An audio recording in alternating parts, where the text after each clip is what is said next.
So thank you very much, everyone. So I would hand it over to Samuel to introduce Lane before we start the session.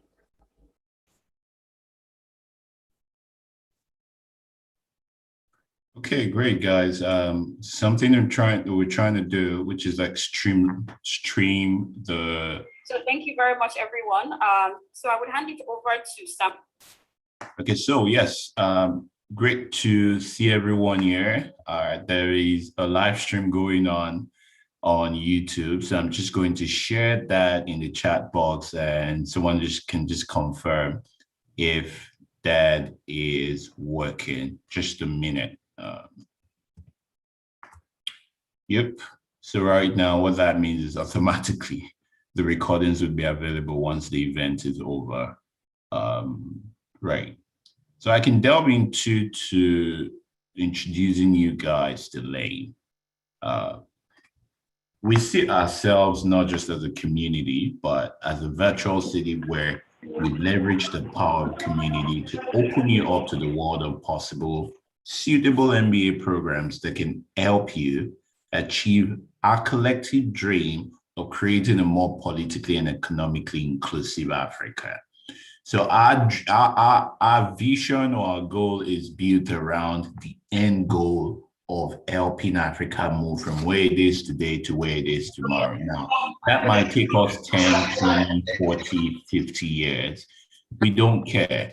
That might transcend generations. We really don't care. But what we really care about is that you're leveraging the new exposure, the new capacity that an MBA program offers you to make Africa a lot better than how you met it. So we want to diligently follow you from the start of you thinking about the MBA program, applying, getting in, finishing, and even growing in your career, because we believe that a poor man cannot help another poor man. It is someone who is enabled that is likely to empower other people. And that's basically all we're trying to do here. So right now, we're focused on increasing Africa's representation in global MBA programs. We're a continent of about 1.3 billion people or thereabout, and it's usually very difficult to find 10 Africans in an MBA program. An MBA program with the size of 200 or thereabout, it's difficult to find 10 Africans. That is way, way, way below representation. And what we're trying to do here is to push that up. So what's our vision? As I mentioned, we want to build an economically and politically inclusive Africa that is self-perpetuated. Inclusive in terms of anyone can be president. Inclusive economically in terms of, you're not restricted to one line of business. There's an environment that allows you to succeed as an entrepreneur. And how do we plan to do that? We plan to do that by equipping young Africans like you and I to identify, support, and execute practical ventures to drive Africa's growth. What do we mean by identify and support? We mean that, we're empowering you, hopefully by making this accessible to you and providing all the support you can get out of a community. And we hope that you will remember that there are other people who need that exposure, and you'll be able to do that. Now, I can quickly run you through what our aims are and our objectives are, but I'll share the link with you in the chat below, and feel free to read it, ask questions, and join our community. Franklin would set up and share that link with you right away. But first of all, thank you to all, or in rounding up, thanks to all who have joined us today, our guests who are a member of the community. I am excited, and we're happy at how far everyone has come. And we hope that everyone who is listening in today would also get the opportunity to join us in the capacity as guests next year, because you would no longer be thinking about applying for an MBA program, but you will already be in an MBA program. And now you would be helping other people get into the MBA program. I hope that it's pretty much clear as to what we are doing here today. If you ask the question of, Sam, why don't we charge for the services that we offer? We bring in guests, we organize events, we spend our own resources to make mentors accessible to many people. We buy materials that we used for our own MBA admissions and we share it freely. We do all that without asking a dime because we believe in the concept of instead of you paying it to us, we hope that you will take a look back at those you are about to leave behind and pay that back to them. You pay that back to them by supporting them and bringing them into the community. You also pay back to them by also mentoring other people as well. So I hope that has been pretty much clear to everyone who's on this call today, and I hope you have a wonderful, insightful session. And yeah, over to you, Olamide. Thank you. Fantastic. Thank you very much, Samuel. So I have seen the turnout today and I'm so excited. So before we start, I think I should go back to introducing myself because we have a lot more people here. So my name is Olamide Amosu. I'm an incoming MBA candidate at Darden School of Business. I am also a junior partner at Lane in charge of strategy and innovation. Samuel is actually one of the co-founders of Lane. So he didn't say that, but it's good to sort of connect with him as well. So I would like to start by introducing the panelists today. So I think, yes, everyone's video is on. So I would let them introduce themselves, but to start, we would like you to introduce yourself, telling us your name, your pre-MBA background, and also the MBA program you are going into as well. Who wants to start? So I think I will start from Daniel. Hi, I thought we were going to do ladies first. Anyone can jump on, to be honest, anyone. So I think I'll just go first since I've been cold call. Thank you. I would say, firstly, I'll say it's a privilege for me to actually be doing this interview because this same time last year, I was one of the participants at a similar webinar. I think that was one of the first MBA admission experience webinar. And just to be on the other side now, I would say it's humbling and I'm very grateful to Lynn for the opportunity. My name is Daniel Jayoba. I live in Lagos, born and bred here. I am a lawyer. I worked in Banwa Nigudalu for 3 years, 5 months. I worked in Banwa Nigudalu for 3 years, 5 months. Practically all my whole professional life was there. I did my NYSC there and all of that. So that's my background, and I'll be resuming at the Harvard Business School this fall. Yeah.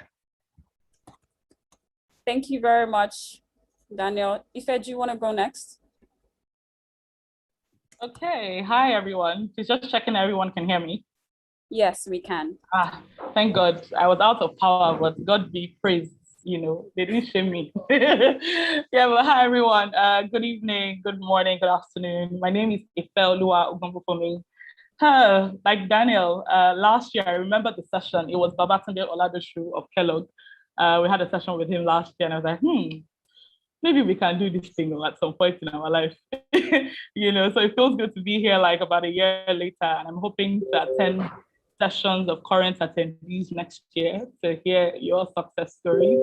Okay, so I trained as a lawyer as well. I started my career in the office of the vice president, did that for 2 years, moved to a corporate career with Banwa and Ighodalo. So you're going to find that Daniel and I have quite a lot of in common. You know, by the time we start talking, right, we're practically MBA twins. You know, did that for another almost 2 years. And well, now I'm currently, I've done a bit of a pivot already to tech. I'm doing a pre-MBA internship with Flutterwave between now and August. And then I would be heading to Said Business School, Oxford for my MBA. Nice to be here. I like the numbers I'm seeing. I know we brought our law community. Please don't be angry. We have to pack them. You know, we have to bring them, please. Yeah, but I'm looking forward to the chat. Okay. We're happy to have you guys here and everyone from the law community, actually. Over to you, Kehinde. Hi, everyone. Can everyone hear me clearly? Yes, we can. All right, all right. Yeah, thank you so much for this opportunity. Just like Daniel and Ife, I was on the other side as well when Babatunde was speaking, and I was really curious myself. And yeah, I think that was even actually when I joined Lean and listened to all the podcasts from the co-founder. It was really nice. I tried like the GRE section, then I followed up with other sessions on the GRE and the GMAT session. You had other sessions. So yeah, it is really a great community, and I would say I'm very privileged to be speaking. So yeah, just to introduce myself, I'm Kende Abiodun. My background, pre-MBA background. So I started in a company called First Derivatives here in London, and I started as a quantitative analyst. So 2 years doing working as a quantitative analyst, it got boring to me. So I decided to do something more, having a lot more transaction experience. So I became a credit associate. Pretty much, it's kind of a lateral move, but less of math. So as a result of that, I decided that yeah, I was also tired of that. So I think it was time to do an MBA. So I'll be going to, just like Olamide, to UVA Darden for my MBA starting in August. Nice to meet everyone. Thank you very much, Kende. Thank you very much, Daniel, Ife. Thank you very much, everyone, for introducing yourself. So to start our session, tell us a bit about your MBA admissions process. So tell us about when you started. You already started talking about it, but tell us about when you started thinking about it. When did you realize that, you know what, this was like really it? And what were certain things that you did, apart from joining Lane, which is fantastic. But yeah, just talk about your MBA experience. So we can start from Ife, move over to Kende, and then Daniel. Okay. When did I start thinking about an MBA? So COVID happened to everyone, right? COVID happened. I think Kende shaking his head like, we know COVID happened to all of us. It's just right? like you picked my brain out.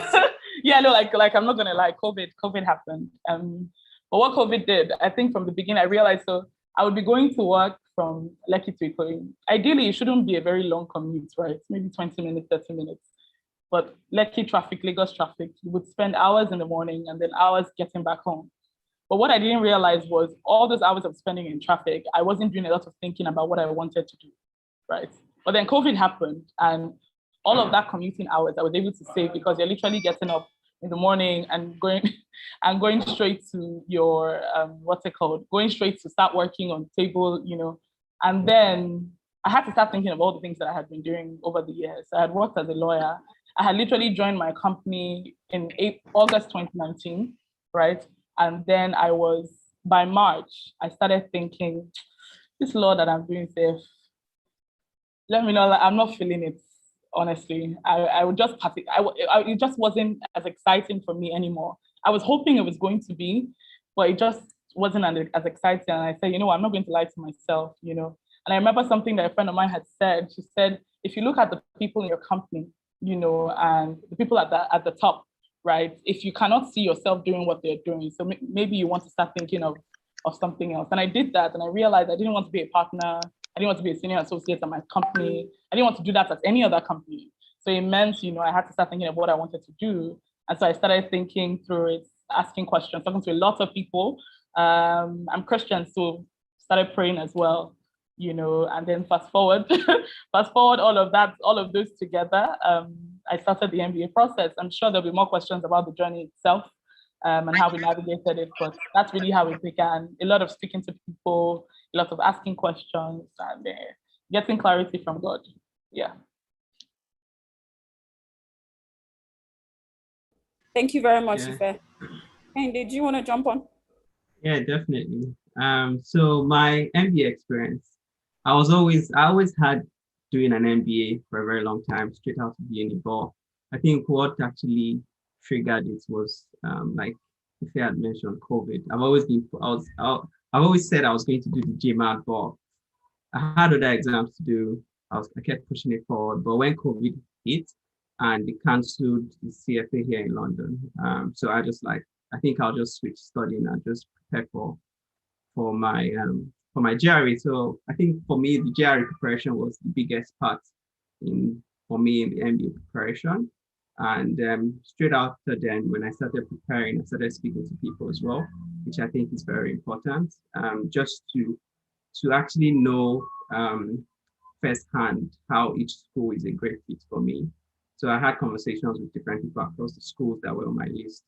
And then I started crossing out my options. And then I made decisions on the number of schools I was going to based on what I wanted to do post MBA, or what I wanted to get out of my MBA process. And I also spoke to alums at my company that actually finished from some of the schools that were on my initial list, and they just gave me advice on how I was going to do it. And they were also willing to serve as recommenders if I was going to that school, if I selected their schools, which was a very good opportunity for me. So I think all that just prepared my mind to know that, okay, this is what I want to do. And thank God for COVID. We had to do work at home for the longest time. So I had a lot of time to prepare, and also a lot of time to have conversations with people, a lot of time to mute myself in a work meeting and just do another meeting with someone in an MBA class. So yeah, it was really great opportunity for me to network, and thank God I didn't have to go physically into different sessions, because most of the MBA programs, they would organize in-person events just to meet up and just to know people that are interested in their university. So it was good for me because I had to do all that process virtually, which was very, very rewarding. So I'll just say in a nutshell, that's been my journey before I actually started the real application. Thank you very much, Kendi. Daniel, do you want to jump on? Yeah. So for me, mine wasn't COVID. So I started thinking about the MBA in 2019, and a friend of mine then, Bade, is actually on the call now, so I'm happy to see he's here. We'd been talking about it for a while, and just for an MBA and everything about it, but it was just preliminary conversations, and we're just like, is this something we can do, and all of that. And I actively started thinking about it in 2019. And myself and Ife, we went for, I think in December, for Watson's info session. I think it was at Intercontinental Hotel. And that was where I knew that I fell in love with an MBA, because I saw students that coming from Pennsylvania, and we were just talking about the experience, the opportunities, the network. And I was like, you know what, I'm doing this thing, like nothing can stop me. So I started actively preparing for the MBA for the application process in 2020, January. First week in January, I think that was after the new year and everything. I registered for my first GRE class. I knew that. And for me, I knew that the biggest problem was going to be GRE, because I'm a lawyer and most lawyers hate maths. I think the last time I did maths was probably when I was in secondary school. And I knew that if I wanted to go for the MBA, I had to sit with my GRE. So, and fun fact, I was a big fan of GSB. I wanted to go to GSB. That was the only school I wanted to apply to. And a year after, I didn't even apply to GSB, and I eventually, I'm going to HBS. So, when I started like preparing for the journey, I was on every webinar, like to the extent that I used to form association with myself and some group of people that we are on different webinars. I had webinars back to back. Anything they're talking about MBA, I'm there. If it's in America by 2 a.m., 3 a.m., I'm there, because I knew that at that point, that was what I wanted to do. And I'm thankful because COVID happened, because it will have really been a struggle having to go into the office every day and also actively prepare for the MBA. So I used the COVID opportunity to actually really focus on the application process. What else about the journey? Yeah, so one of the reasons why I actually considered it was because, like growing from what you first said, will I say, for lack of a better word, please don't misquote me, I got bored. And I'm a lawyer, and I was working in Bawa Nigodalo, and law just entails drafting a bunch of documents, reviewing documents. And you get to a particular stage in your career where you know that you've learned everything there is to learn. So I for lack of a better word, I was comfortable with the work I was doing at BNI, and it just became monotonous. I was going over and over and over and over. And we're working on fintech deals, working on banking and finance deals, and we wanted to be at the other side of the transaction. I remember times where probably the CEO of a company would be talking, and myself and the friend would just check, oh my God, this guy has an MBA, he went to Watson. Oh my God, this guy has an MBA, he went to Harvard. This is us, we must do this. Do you get? So for me, those were the things that inspired me to know that. And like I always tell people, I said, this is a decision you have to make for yourself. And after a while, I knew that, you know what, I want to be that guy, that CEO that is calling the shots and even reviewing some lawyers' documents. And we're like, this guy is our job now. So all those experiences for me was what actually, you know what, just hit the, started the spark for me. And yeah, we're here today. So looking forward to more questions. Awesome. Thank you very much, Daniel, Ife, and Candy. So our next question is, beyond knowing that you wanted to apply for the MBA, COVID happened. Tell us a bit more about some of the challenges you faced, right? And I would pose this question to your background. So coming from a non-traditional background, what were some challenges that you faced? Kende, I know that you had a bit of a finance background, but what were some challenges you faced on was it your GRE? Was it GMAT? Was it also trying to tell your story in a different way? But yes, please feel free to talk about it.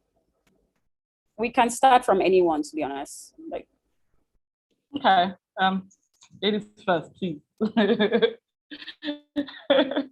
But the challenges, and I'm sure this is, I don't know that this is unique to anyone who's on the MBA process.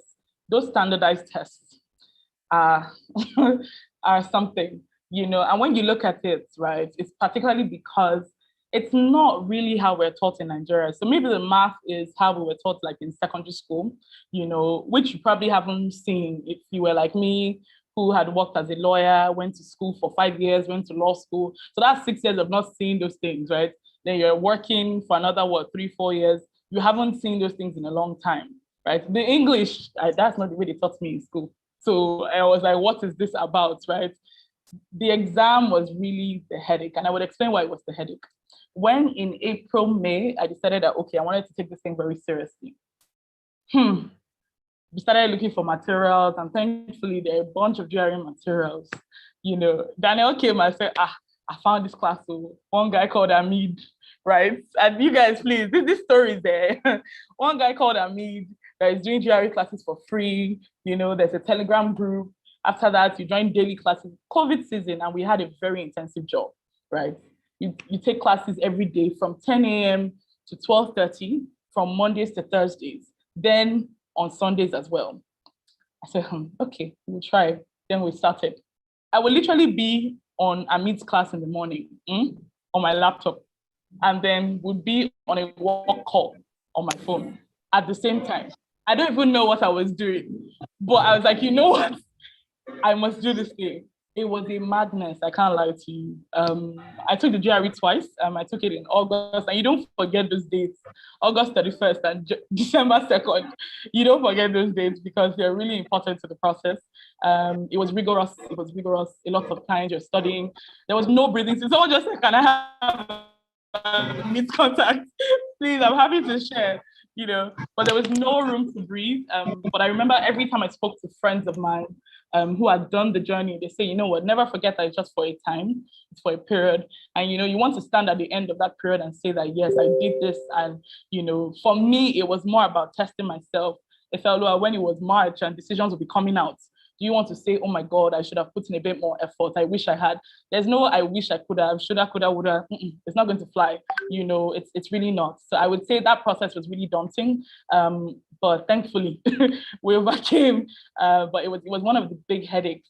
The essays were more exciting for me. And I would say why they were exciting, because over the period of 6 months from May to December, or 6-7 months when I was doing the exam, I was side by side speaking to tons and tons and tons of current students, alumni, you know, admissions of each of the 3 schools I was going to apply to. And so what I was doing was, as I was talking to them and getting notes, I was dumping them on my notepad on my phone, right? And so when in December, in 3 weeks, I decided to write my essays and submit, you know, it wasn't as crazy because I had so much material. By the time I transferred all of the material I was writing on my phone to my computer, I had over 30 pages of content, right, for each of the schools I was applying to. So I saw the benefit in that. So, I mean, I think the harder part was just getting the standardized tests out of the way and being comfortable enough with the score that I could use to apply to school. Yeah. Awesome. Thank you very much, Ife. I So who wants to go next? I think I want to go next. So just segueing from Ife to this law non-traditional background. So for me, I had a number of challenges, and I will be very, I'll try to be as very honest and practical as possible.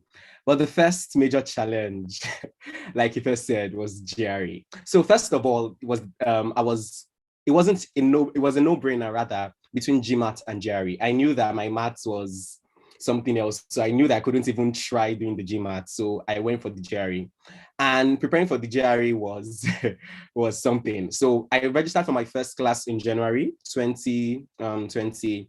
And I remember going for my first class. And after the first class was over, I knew that I had work to do. So I remember getting a book and I started from times table, 2 times 1, 2. 2 times 2, 4. As in, I wrote times table from 2 times table to 12 times table. That's to show you how bad my maths was, because I didn't know anything. And like the last time I did maths was in secondary school. So, and it wasn't even as though I was great at it. So I had to start from the beginning. And I remember because COVID happened in March, we had to stop physical classes. And it was like, okay, what next? What's going to happen? And like Ife said, got introduced to an online class, and that was also very helpful. And after that, because you want to still satisfy yourself that, okay, am I doing as much? Am I doing enough? And because you're going to be doing practice tests, probably maybe once every 2 weeks or once every week, you just to track your progress, you know when you're not doing enough. And when you've done the test back to back and you don't see a difference in your score, you start panicking. So at that point, I knew that, okay, I needed more help. I started personal lessons in the morning, personal lessons in the evening, and it was a lot. Then after that, I also now found one guy called GreatMatch.com. I recommend him to everybody that wants to do the GRE. It practically saved my life. And for me, why I could connect with him was because he also was coming from a non-traditional background. I think he did the arts, and and I think he eventually did GRE and had like maybe a 330 something or a 340. So I knew that was somebody I could learn from. And I was sleeping and waking up on it. It does like the paid package. I paid $5, and every day I was on it because of the time difference. Some of his classes are like in the morning. I had to so because of the time difference, some of these classes will be maybe 3 a.m. in Nigeria, 4 a.m. in Nigeria, and you will see me having to stay on, like wake up 3 a.m., 4 a.m. And those that know me, I'm a very social person. At that point in my life, I did not have a social life. Like my regular Saturday Owambes count me out. Like it was the GRE or nothing. So I'm thankful because we were able to get over the GRE. I also wrote the GRE twice, just for anybody that is thinking of that question. And so the first challenge for me was the GRE. I think the second challenge for me was finding lawyers that had gone for an MBA. So not necessarily just for an MBA, but finding lawyers that had gone for an MBA in a prestigious institution. So that was because I needed somebody that I could that could serve as a mentor. I needed somebody that could serve as a role model, but I couldn't find, and it was difficult. So I would sleep on LinkedIn, lawyers in MBA, law, MBA, lawyer, trying to just find somebody that has gone for a lawyer that has gone for an MBA, but it was difficult. And for me, I just needed the understanding of how to, because I was coming from a non-traditional background, how to be able to tie my story as to why I wanted to get an MBA. So that was one of the major challenges for me, finding somebody that was actually a lawyer that had gone for an MBA. Another challenge for me was, will I say, a bit of discouragement. So I tried to be I try to be focused, and I know my type of person. So you get advice that say probably maybe apply to 11 schools, apply to 7 schools, apply to 15 schools. But for me, I didn't want to And I think somebody has said this was one of their questions in the beginning. And for me, I know that because of the type of job I was doing, because of I was still trying to battle with my GRE, applying to too many schools was going to be a problem. So I chose the number of schools I was going to apply to, and I decided to focus on those schools. So for me, I would say that anybody that, so, and when I tell people that, oh, these are the schools I'm applying to, I used to get a lot of lecture. And they'll be like, oh my God, you're applying to Harvard Business School. At some point, I even stopped telling people I was applying to Harvard because I didn't want anyone to discourage me. And in the end, people that have contacted me personally, I tell them that you are the one that will make that decision of the schools you want to apply for. I remember also talking to Ife, and when we were trying to decide the schools we're going to, we're like, what's the point of going to an MBA? And by the time I'm telling someone my school, they are saying, oh, where's that school? Or they are saying, oh, is the school in the US? So I knew that for me, I wanted to go big or go home. And the type of person I am, I don't, with all due respect, I try to aspire to big things. So if I'm going to do an MBA, I rather like apply to the very best school. So a bit of discouragement was another issue I faced. Another issue too that I faced was actually trying to balance work with preparing for the MBA. And this was a major problem for me because the type of my work is very demanding. Like we're up till sometimes 11 p.m. We're having meetings for a long time and just trying to balance. And to be very honest with you, at some point I had to pick my priorities. Is work going to be what I'm going to be focusing on 100%? Or is it going to be the application process? And to be very honest, at some point when I chose the MBA as my priority, my work started to suffer. And this is me being honest. And sometimes I'll get a call from maybe a boss that, Daniel, are you distracted? What's happening?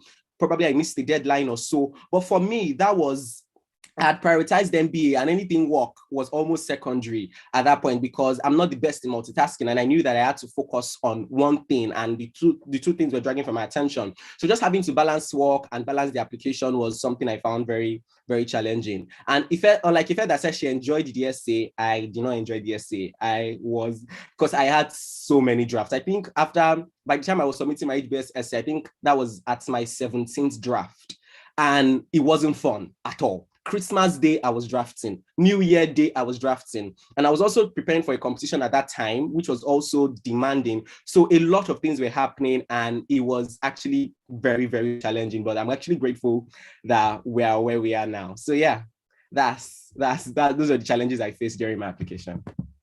Thank you very much, Daniel. Wow, that's quite a lot, but it's normal. Yeah, Daniel and Ife, you've actually said it all. It's just for me to just go home. But anyway, I know. So yes, Daniel, I highly recommend with you. Like I join you in saying GreatMatch is an absolute lifesaver. Because for me, I started with Magush, and I'm just like it was too basic. Because I said where I was coming from, I had quite a good foundation in the quantitative part, but at the same time, they went too basic, and for me to build up that, it was just so much time. Then I found GreatMatch. I think I was just searching for something on Quora. Was it Quora? No, sorry, it was Reddit. Was it Reddit? Yeah, it was Reddit, and I saw GreatMatch comment, and I just clicked on the link, and I found him, and absolute lifesaver. He went through everything. He used the old GRE text with the new ones. He just made everything simple, and it was like a classroom with a lot of intelligent people as well. So if he solves a question, another person brings their own perspective of solving it, which could be easier. So like I really enjoyed GreatMatch. When I used it, I knew like I was quite confident going into the exam, because when I did my mocks, majority of the things he had done before were very similar as well. So I really enjoyed him, especially on the English part of it. Like he really taught me. I saw the great improvement in my scores as well. So I'll highly recommend him to everyone. And it was just $5 a month. You just have to pay for it compared to like Magush. He used to insult Magush on his videos. But yeah, it was a really good resource for me. And besides the standardized test part, I think for me, because I'd told it, because for selecting schools was the second issue for me, because I wanted a school where I could see a track record of people from my background doing what they want post MBA. Do you get? So I know a lot of schools report numbers or this number of students, but a good number of them probably American. So my question was, how many from my background wants this particular job post MBA and how many get it? So that was my priority. Then after doing all that research, after speaking to people, and I'd spoken to some of my bosses at my firm, and they were really ready to write recommendations for me. So the big issue I had was my bosses already knew that I was applying for an MBA, willing to write recommendation for me, and me telling them that, oh, sorry, I don't think I'll be applying to your school again. So it was kind of a problem for me to just let them know directly. So I think I just had to summon the courage to let them know, and they were like, it's fine. They'll still write a recommendation for me for any school I'll be going to. So I would say selecting the schools was a big issue. For me, it required a lot of work, a lot of speaking to people, and I needed genuine and honest conversations with people, actually in their MBA programs, to know, oh, this is what, like, I just had to have the conversation. Oh, you wanted to do this. Were you satisfied with the MBA coming out of the MBA? And some were really very honest with me. Oh, I don't think I got what I wanted, but what I'm doing now is fine. So I did all that, and initially I had a list of 10 schools. It went down to about 3 to 4 schools. And initially I wrote essays for 7 schools. And over having these conversations, I did not submit my remaining essays. I'd wasted a lot of time writing those essays. So I'll say it's very paramount that early on, just to prevent application burnout, you really get this key information on the schools you want to apply to, and just try and narrow your list. So when I did that, had these conversations with people, then I was very confident submitting my essays, doing my interviews. And I would say preparation for the interview as well was initially challenging for me. But over time, I think they became quite similar across the schools. But yeah, I think lastly would be last challenge I faced. Sorry, I wrote it down. Oh yes, was recommendation. I think I had one issue with one of my recommenders. She took time, because I understand they are really busy. She took time to actually send my recommendation to the school, one of the schools I applied to, and it was literally on the last day in US time last minute in US time that she had to send it over. So it means she was awake at night sending my recommendation. So I think generally that was for me the problems I faced during my application process. Thank you very much, Kendi. Thank you very much, everyone. So our next question really comes down to the support system you were exposed to on your journey. And I assume that the support system is not limited to Lane. I just wanted to say that, but it would be good to hear, how did Lane and other support platforms that you join helped you on this journey? Did it give you more clarity? Did it help you to say, you know what, this were certain things that I wouldn't have known if I wasn't on this platform, or certain resources? So we can start from Kendi, actually, then we can go the other way around. Sorry, can I ask the question again? Okay, so can you talk about the support system that you were exposed to on your MBA admissions journey? So this is not limited to Lane, but you can also speak about Lane and other platforms and certain things that you felt like, you know what, I couldn't have done without this level of support system on this journey, because I had burnouts. I probably was writing applications, XYZ, but just talk about support system in general and how it was important to you on your journey. Yeah, thank you very much. I'll say number one support system was myself and my twin brother. We're actually going for an MBA. So I would say if I was tired of preparing for GRE, I wake up in the night, I see him reading, I'm like, oh my God, I need to start doing something about my GRE. So I think that kind of motivation was very key for me in my application process. And secondly was Lane, the podcast. I think it was really good, especially for the GRE part. I think there was one topic that Samuel did on decompartmentalizing your GRE GMATs. I think it was really good because it helped me actually improve on my scores, knowing what was very important for me at every point in time in terms of strategizing the important topics from the non-important ones, my strengths from my weaknesses. I think that really helped me. Great support system. And I would say my family as well was really they were really helpful in just asking questions, how's the process going and everything. But also I would say were the people I spoke to in the different schools. I think they were very helpful for me in trying to, like, even one was willing to add an extra recommendation in addition to the ones that I had done, just to help me to ensure that I got into the particular school I was applying to at that time. So I'll say the alums I spoke to, they were really genuine in giving me their feedback about their MBA process, about the application, about willing to also write recommendations for me. I think that was really great. That was a really great opportunity for me. And I would say, what else? Yeah, I think that's all I can think of. Thank you very much, Candy. Yeah. Who wants to go next? Ife, Daniel? I think I can go next. So support system. I would say my friends were my number one support system, like my biggest backbones. I have a very small and close network of people I call friends. So they were the ones that, and because this process was very personal to me, and it could go both ways. I wasn't prepared to tell too many people. So I had to restrict it to a very close number of people that I really trust. And they became my support system.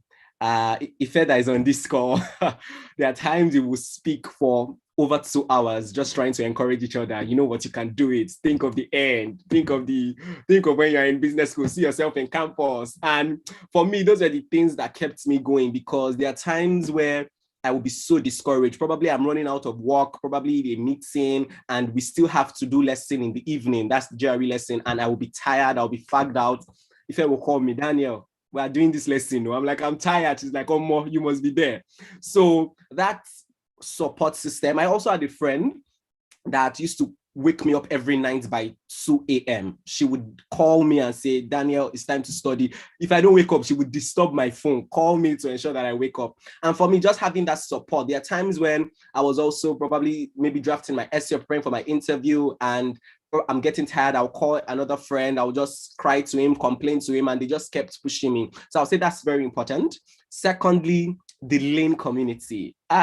Oh man, like it was. And for me, I'm so grateful for joining Lane because it practically changed my life. And just hearing stories of people that had done it and people that had eventually, and Samuel's passion, I'm just like, what's this guy's issue? Why is he so passionate about this thing? Was something I know for a fact pushed me, because just hearing the experiences of different people, getting access to materials, seeing people that are also in the same struggle with you and in the same process, and you guys just bouncing off each other and just helping each other is actually something I know was very, very invaluable. Then another support system I would say was family. Like my family, they were there for me. Like times where tired, my parents were pushing me, my siblings were ensuring that, and shout out to them. My mom is also on this call. Shout out to my mom, and just ensuring that I see it through. And sometimes they won't understand. I won't be like, go to bed now, don't worry. And I'm like, madam, you don't understand what I'm trying to achieve here, so just let me be. And yeah, so I would say those were, and also talking to current students and alums was actually also a very, very, even at some point when I was drafting my essay, I remember it was the friend that told me that you better make some students read it though, because no man is an island. So yeah, just and attending webinars. Like I said, I was on every webinar. So long as there's MBA in it, I'm there. Like any webinar, sometimes I'll have like 5-6 webinars in a day. I'll be maybe in a work call, but I'm listening to one webinar at the background and all of that. And yeah, so I think that those things I mentioned were like one of the biggest support system for me. Thank you very much, Daniel. I was actually clapping for your mom. Push, support was. So let me put it in different buckets like everybody has done, because it was like different types of support. My friend, again, like Daniel, I think Daniel was probably the only person at my office that knew what I was doing. And it was very deliberate. So even my recommenders did not come from my office, right? And it was very personal and deliberate to me for several reasons.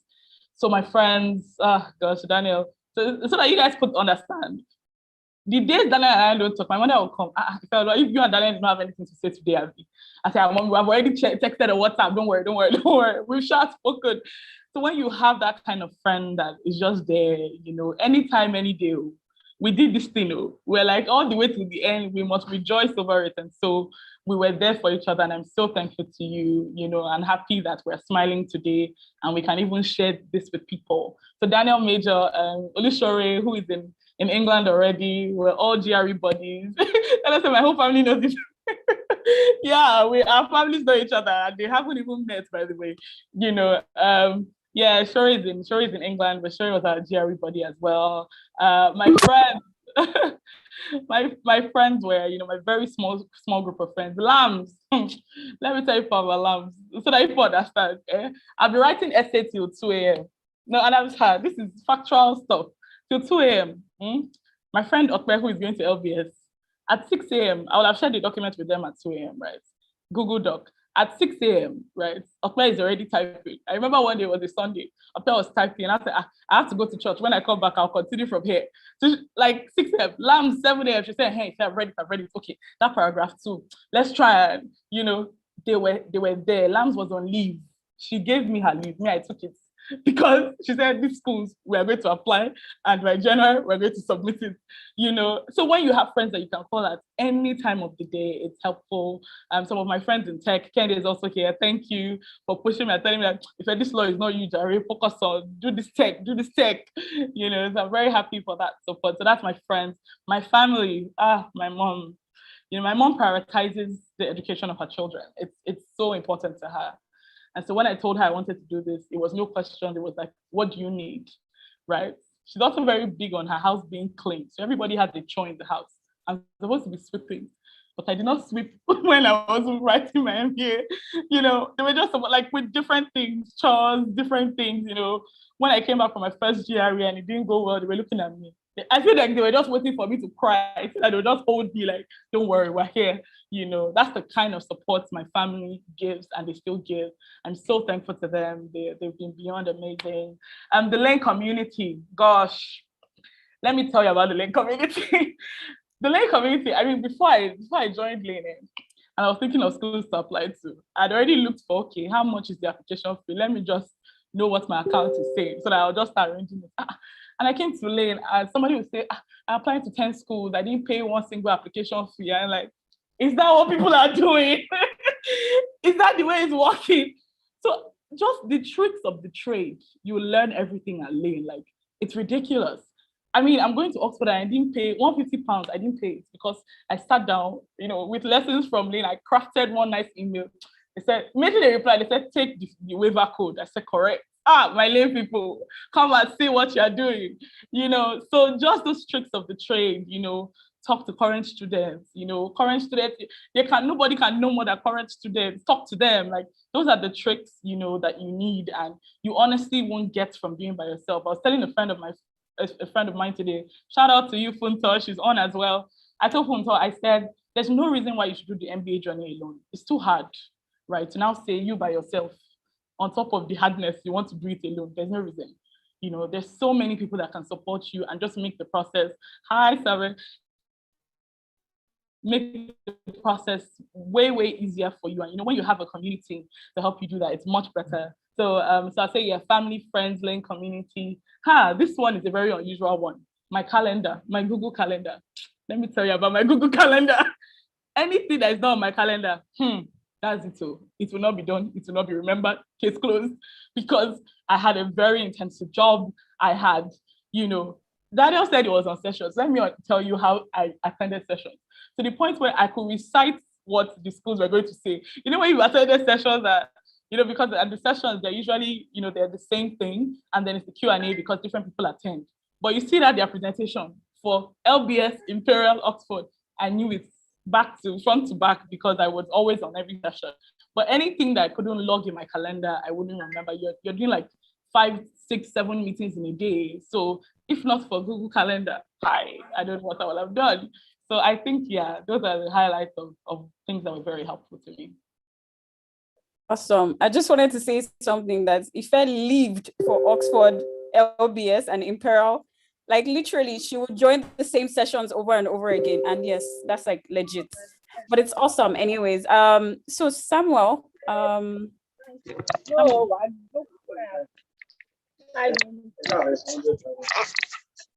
Samuel. Yeah, allow me there. Okay, so are we doing that? Well, yeah, we can. Okay, so Daniel, where's your mom? We would like your mom to say hi and a few words. She was on this journey with you, so we just would love to hear from her. That's interesting. I think she's on.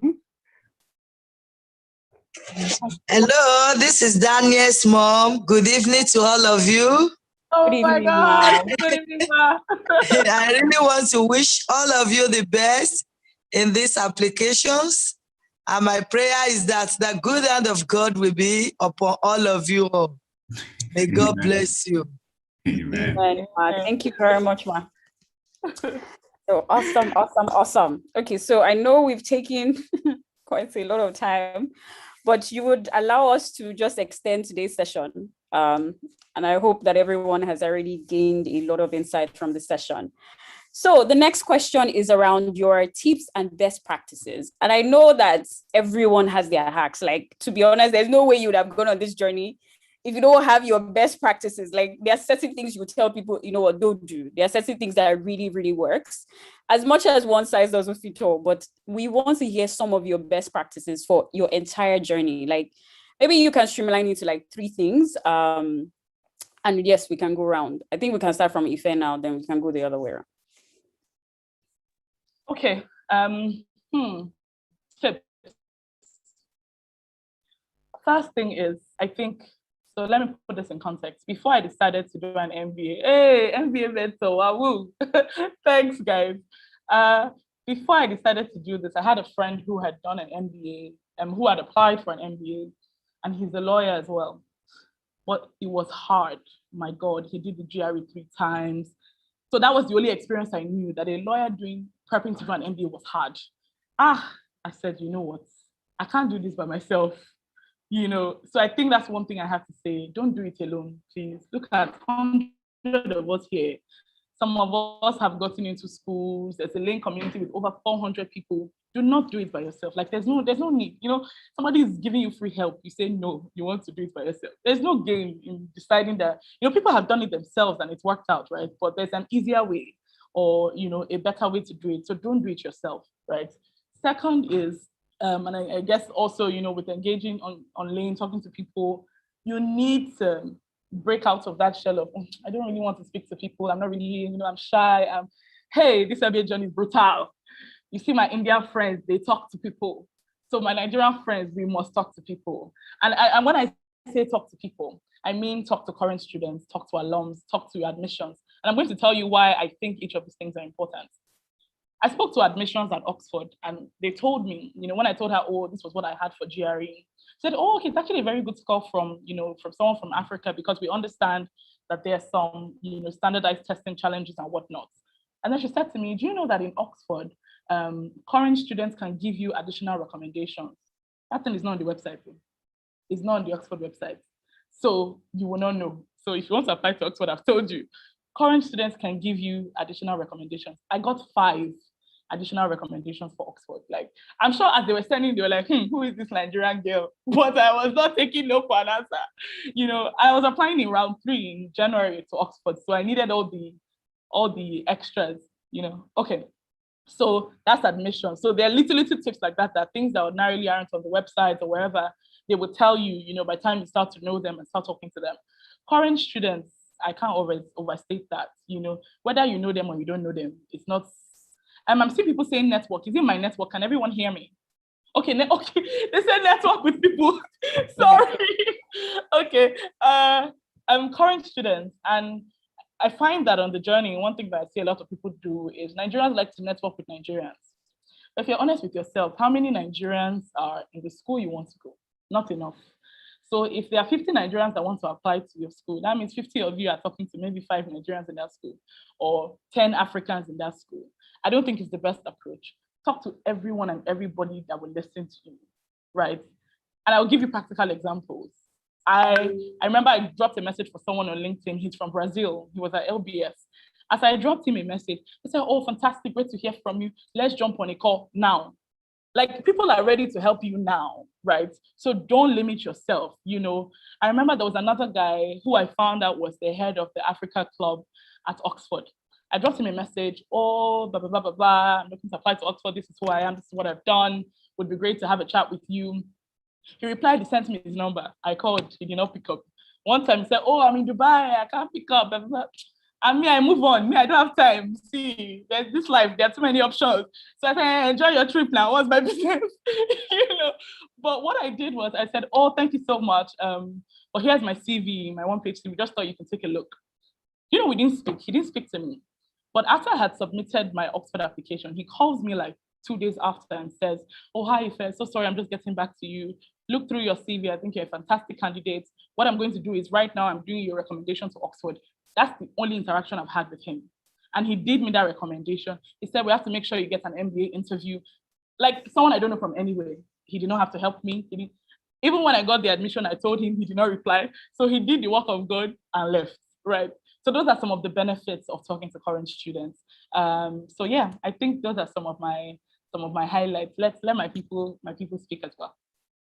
Yeah, thank you very much, Ife. I think you've said something that's very important, and most people sort of just let it slide, which is ensure that you network like your life depends on it. And I'm saying this because Samuel mentioned it earlier as well, the fact that we don't have that much African presence or representation at these programs, and Ife also mentioned it as well.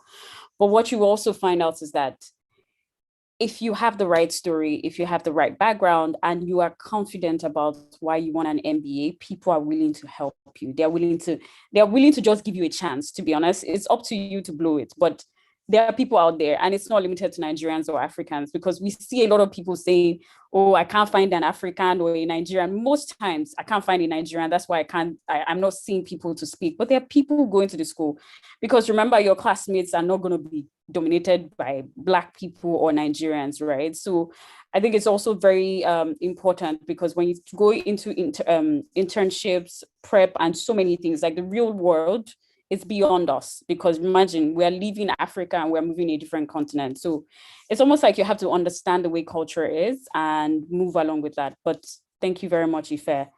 Daniel, do you want to go? Yes, thank you guys. So I will try not to say the things Ife has said, so that at least we can have like a broad advice from ourselves. So the first thing I will say is, it takes a village to put together the very best application. I always say it, and that just goes back to everything Ife has said about networking.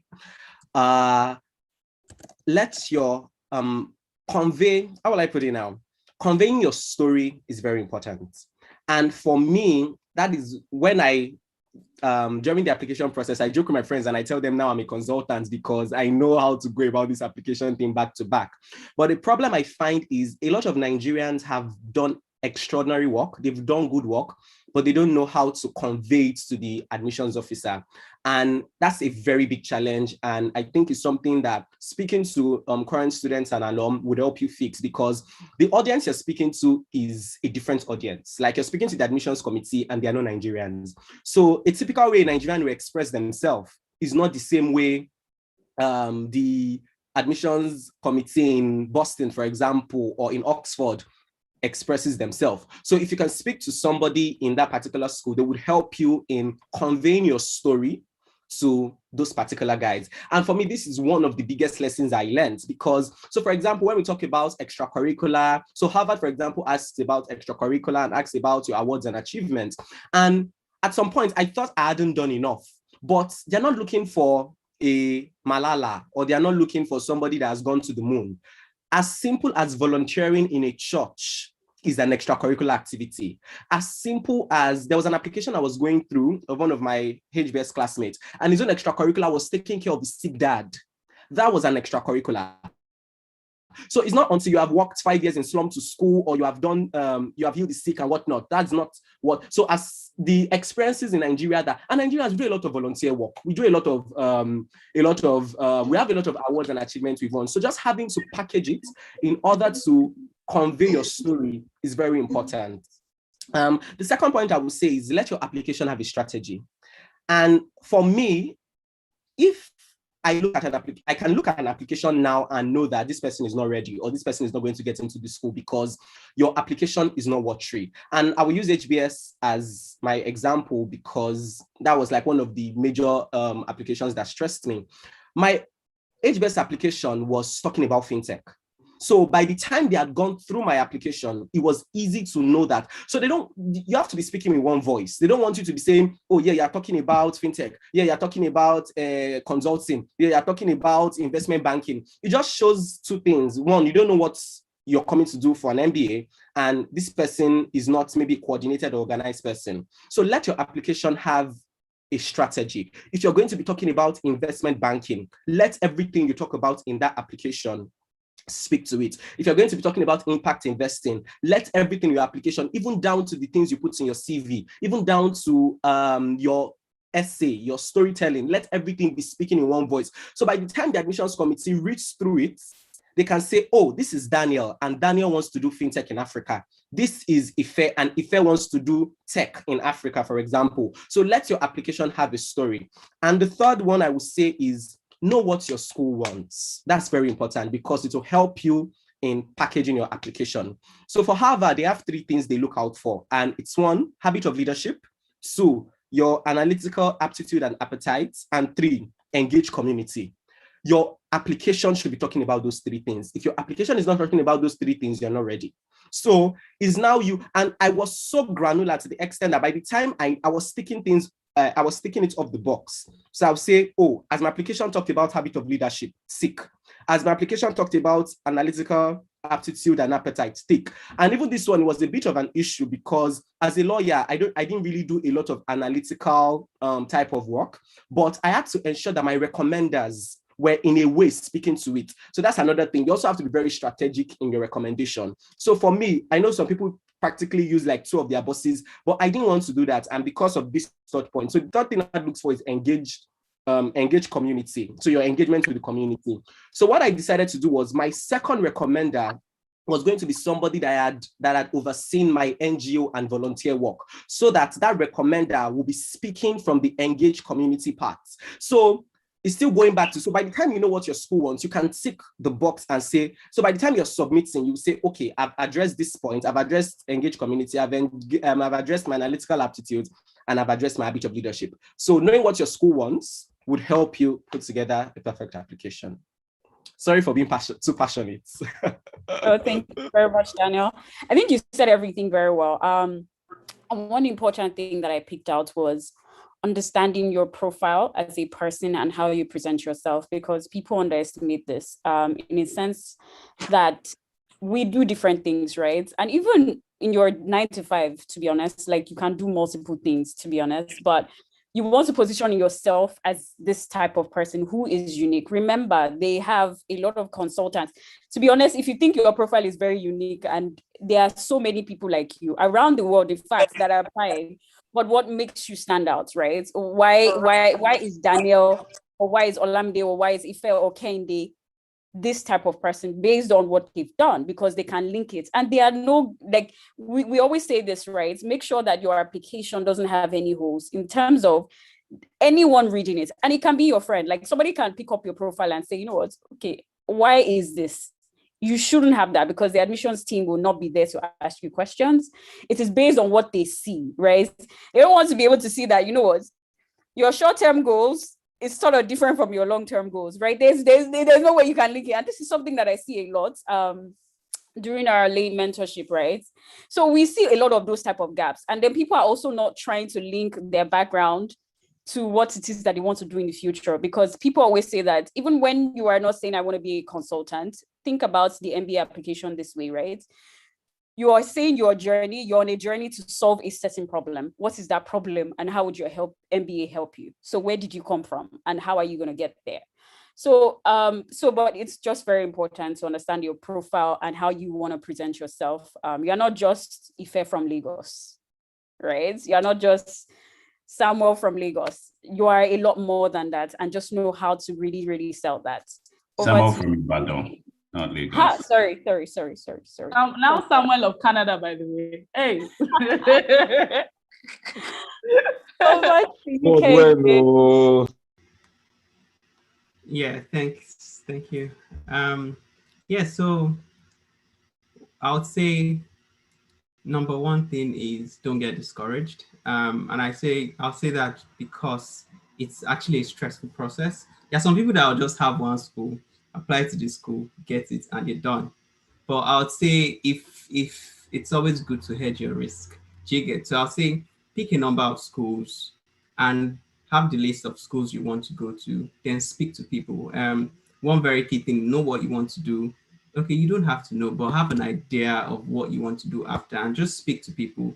I know, like, oh, read information on the school's website. They have their statistics on their post MBA jobs for their students. I think it's very key. But also, I would say that you should actually speak to people from your background, international students, and how they've been able to get job. How's the market? I think that's very good in choosing geography as well on where you're going to work post MBA. And also, don't be shy to ask admission for waivers. I think it's one thing, oh, maybe they will think we're begging. They are not thinking that way. I think it's very paramount. If you don't want to waste your money, but if you're like OBO, then you might as well just pay for it. But I think don't be scared asking for waivers. I think it's very good, save you a lot of money. And I'll say thirdly is being able to manage your recommenders because as we understand, I think it's very key to address each school have their own kind of values that they want to see in your application, like Daniel has mentioned, and being able to, first of all, identify those values, then in your application, speak to those values, but also let your recommenders also speak to it, or get something you want to say in your application, but you feel if you say it's like a bragging, but then you can speak to your manager recommenders to be able to speak to that particular thing. So it's not like it's coming from it, but it's coming from someone else. I think that's very important. And I think something else that is important is attending school events. I don't know, because of COVID, a lot of our sessions were virtual, but I'm sure they'll be coming to Nigeria now, given that things are open. I'm not too sure. But what I'd say is try as much as possible to attend. Even for the virtual ones, I was lucky I could attend 3 at the same time. And I wasn't literally listening to anything, just to mark the attendance, because I believe that they actually take into consideration, oh, have you attended our events? Although some people say it's not necessary, but I personally think it is. Also, just for yourself to be able to know if the school is right for you. And also that goes back to speaking to people, because if you have conversations with people, know about the city, then you'll be able to see from a financial perspective, like for example, living in New York as a student, will it be financially wise for me to make that decision? So those kind of things. Do I want to live in a city or in a small town, wherever your preference is? I think you get all that feel from speaking to people. When I say people, alums, students in the university that's on your list. And finally, as a Christian, I think you should pray because it's a stressful process. And I think that process would help, and praying will help you just ease your burden, God helping you throughout the process, because you need favor at the same time. You may have all the GRE scores, you may have all the sweet application, but if there's no grace to help you, or if you don't have favor, or they don't just like you, then it's a problem, you know. So I think that's very important for me, and it was important for me as well. I'll say, yeah, I think it's key for motivation. Find an MBA body, someone that is doing an MBA, like Daniel and Ifeoluwa. They were very great partners in their MBA process. Myself and my twin brother as well were very good motivators for ourselves. And I think it's very important to keep you going, and having that support system from anything, I think would help your journey. Thank you very much, Kende. So you said everything, to be honest, because when you think about the grace of God and praying on this journey, we sometimes don't understand. And also, like, you know, when you're counting your blessings, like that you can even write GRE. Like, I think last year, if we all think about it, right, most of us had to write our exams online. So many things. Some people, I had a friend that went to the center and her exam was actually postponed to December and she was trying to apply. So many things that can happen on this journey, but it's also very great as well. And to just buttress one of the points that you made about how you need to sort of like go with the flow in terms of what people are, like the set of people that you have around you. I think it's also very, very important to also know the right set of people that you want to be close to you, right? You don't just want any friend.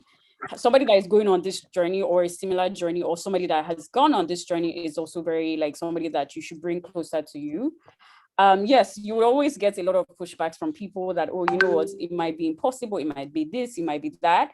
But always just remember that if you're going to give it a go, like you should give it your best, like your very, very, very best. And I think everyone deserves an opportunity at this as well.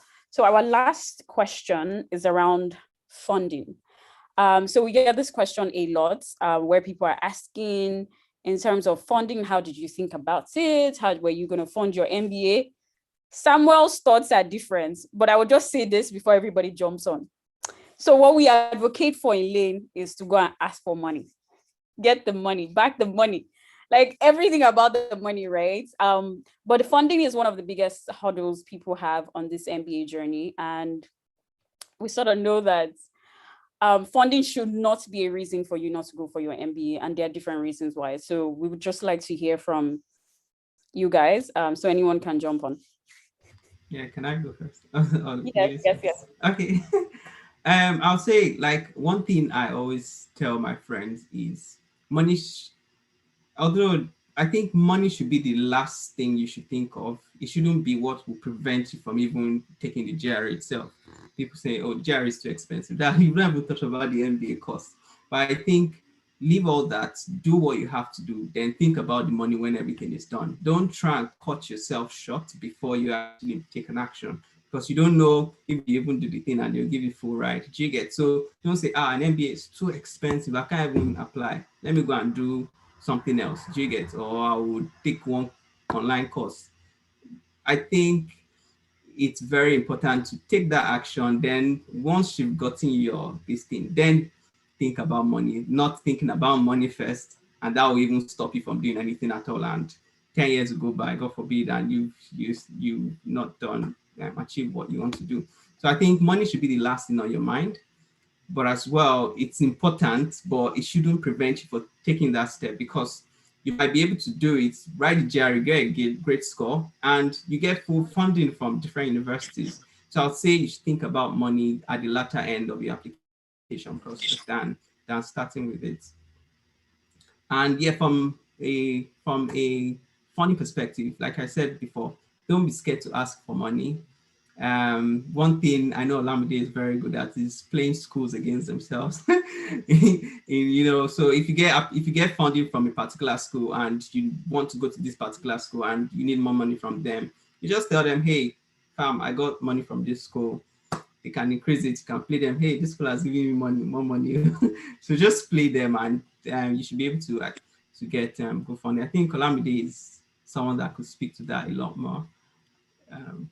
Okay. So can I talk about money? Yes, please. I would Okay. just much later. Okay, so let me start by saying this. For many of us here, deciding to do an MBA is probably the biggest bet on yourself till date. For me, it was, right? It was my biggest, you know what, I'm going to do this. So what is your biggest bet on yourself worth to you? When you start thinking about it like that, you know that anyhow, we're going to make it work, right? And so that involves different factors. So for me, and I'll be very practical, Oxford had quite a lot of women-based scholarships. There was one that was starting this year. It was just for LBS, Columbia, and then this year Oxford was starting a delayed loss scholarship. Okay, there was a scholarship that required you to talk about your financial background growing up, and then talk about how those experiences propelled you forward and where you are at now, and even where you think you're heading. It was a very difficult essay to write because I had to talk about things that I had selective amnesia about. I wasn't particularly happy to start digging up all those memories. But I was looking for money. Hey, I remember the day I was writing it, my brother came, he saw the way I was looking like I wanted to faint. He said, "What are you writing?" I showed him, he said, "We are going to write this essay. Because you see that money, we need it, right?" So I'm telling you that even sometimes some essays require you to talk about difficult moments in your life, but you need the money. So you are not going to speak about it, except you want somebody else to carry the money, And that involved also, even in my entire application, I was putting snippets about things that I had done with women.